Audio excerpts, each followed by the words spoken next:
Welcome to Linda's TV show. If it is your first time of stopping by or coming across my YouTube channel, you are highly welcome. Please subscribe, turn on your notification bell so that anytime I upload a new video, you will be the first person to check it out. Like you know, I present to you information across the globe, especially Nigeria to be precise. As we hop into today's video, please, after watching, leave your comment constructively and tell me what you think about the video and my channel. Now let's watch this video together. I chop on wine, I be wakwa. I got me. What River State no? I did united as in the I got River State forever. Because I am on record. Ndona Sibona River State constitute through 72% of the voting strength of River State. But even if you have number, you don't have unity, that number will be useless. The Fulani in Ekwo Nigeria is the minority. In Nigeria, they're minority. So how come that the minorities are ruling the majority? How come that they're ruling the Hausa? How come that they took over a Ilorin? So anytime you complain, you go back and ask question. Why are we not? It's not number. It is not because Fulani is Ubribu, or because Fulani organization and leadership. And that is what ADF want to offer to Ndona Igbo, leadership and organization. It's not number. Nowhere in the world can number nache. A man who has 5 children or 3 children can organize his family, rule an entire community forever if they don't think. In Ilorin, in 1837, how did Alimi take over leadership of Ilorin from Afonja? Afonja invited him to drive away Alafin of Oyo. He successfully did it, eliminated Afonja, and enthroned his dynasty. Less than 0.1% of Ilorin Fulani yet that ruling the Yorubas that constitute more than 99.9%. It is our number, our strategy, our number in area. You need number, but you need clear strategy. And that strategy is what ADF and Ohanese and other bodies need to work out. 2, Ana Mario, the biggest confidence Ndona Igbo in Nigeria, and I get Jishi Haki Kewo, Ndi Bibio, Anang and Defik.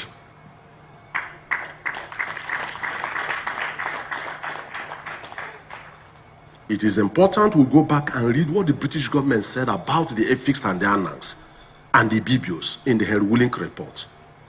The Bibio man and the Anang man is a hard-working man like the Igbo man. He does not envy a hard-working person because he works too. And he found out that even when we're in trouble, they never abandoned us. Therefore, I now log Kainandu Yoruba Nanaka. I'm not opposed to it. I'm not opposed to Middle Belt, but my concern is no here. I know omejele jideha well. That is our biggest challenge. The reason is that if we have them, Yadi united, Imeriai na anything are difficult.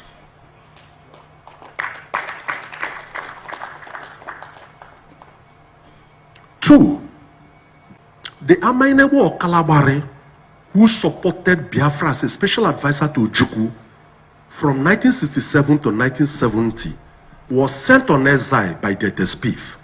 He died in 1973. His remains were buried at Ikoyi Cemetery for supporting Biafra. They've not returned it today. It's important. The biggest abandoned property in River State, our property only Igbo, all property only Ejo. Nga the Port Harcourt Polytechnic now, and the chairman the Polytechnic, wo property Franco Pigo. His private secondary school called Niger Grammar School, he built it. He was the administrator for Yanagua province. After the war, they seized it from him as abandoned property. I have spoken a lot about Nhemere. The target was not Ndona Shibu. It was to completely destroy the unity of the East. Ndonile na ano na mba mmiri bu ihe a n'ishi ha ụhụ ndị Igbo. Asari Dokubo is my personal friend. Mana ya nọ na detention. Asari Dokubo bụ onye Abam. Aha nna ya wee di abalị. Aha Asari wụ Ụzọdịmma. Masha Hari wụ onye ọcha ụgwa. Aha ya wụ Ibeneme. Briggs wụ Okorie. Alabo Grand Douglas wụ Okoma. And David West wụ Osuagwu. They are all Igbos. It was the war and the way the war ended. They were bound to deny their Igbo-ness because it was the only thing to be alive.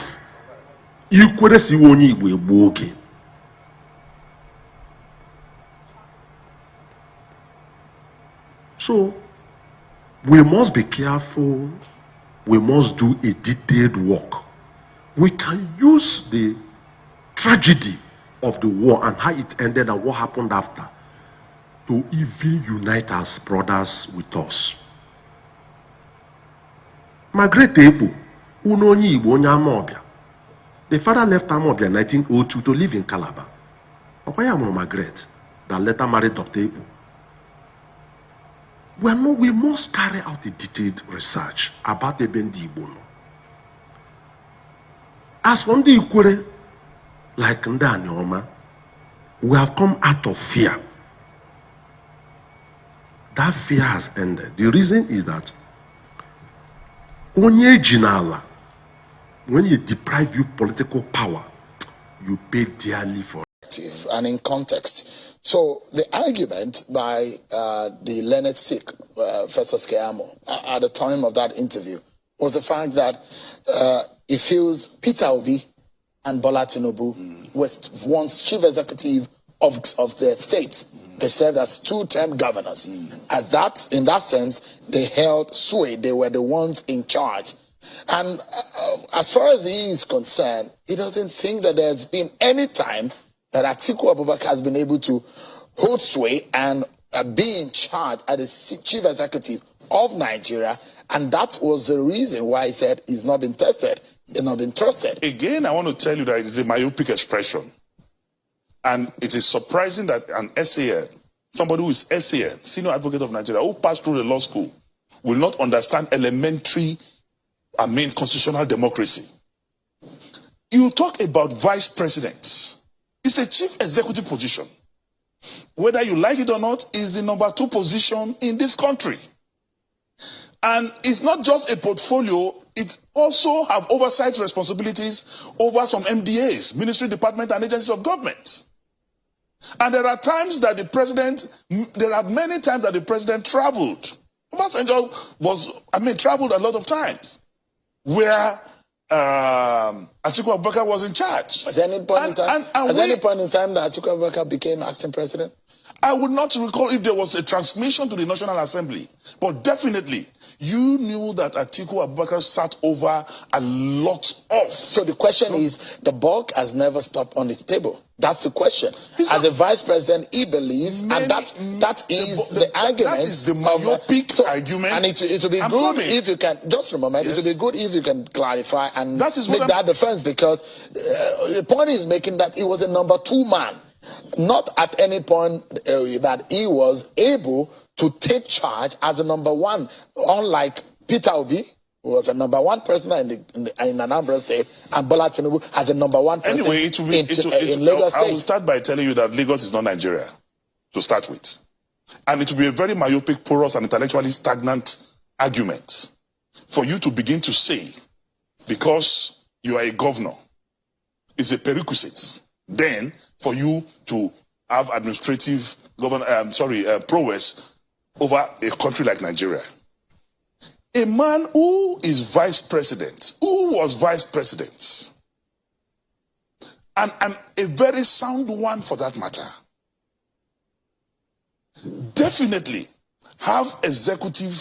took executive decisions. Even Even issues were referred to his office many a times from the office of the president. So it is appalling, laughable, that for whatever frivolous reasons, an educated Nigerian will come to a national TV and disparage the office of the Vice President of the Federal Republic of Nigeria. That is an exalted office, and if he likes it or not, that's the number 2 position in this country with enormous responsibilities. So to disparage that office is not disparaging Atiku. Can Nigerians trust I'm coming, please. the number 1 office into the hands of Atiku Abubakar? That's the question now.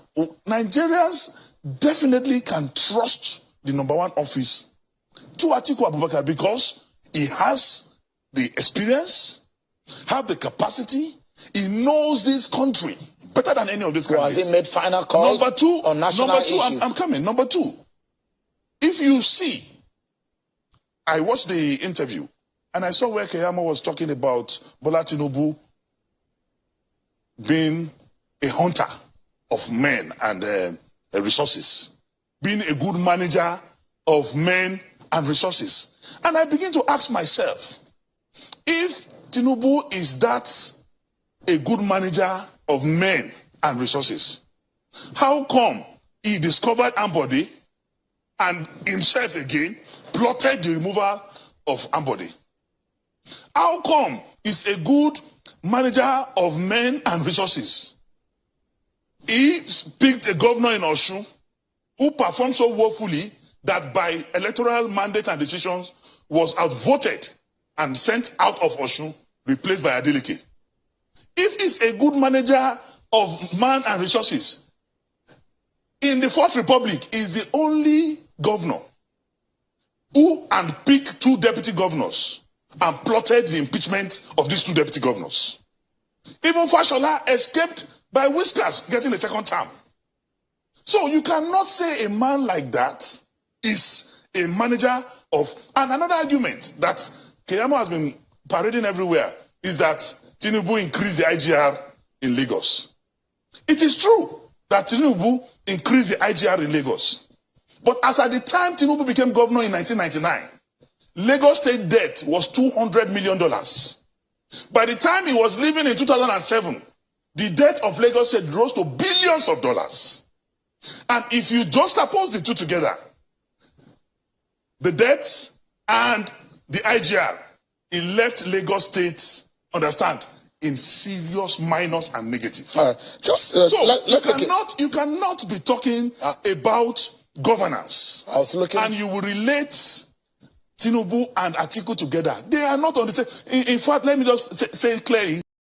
Thank you so much, my wonderful viewers, for watching this video together with me from the beginning to the end. Like I said before, if you like what you see here, if you like what I do in this platform, as you have finished watching this video, please hit that red button that says subscribe and put on your notification bell to all notification. In that way, you'll be able to know when I upload a new video. Share my videos, leave your comments in the comment section constructively.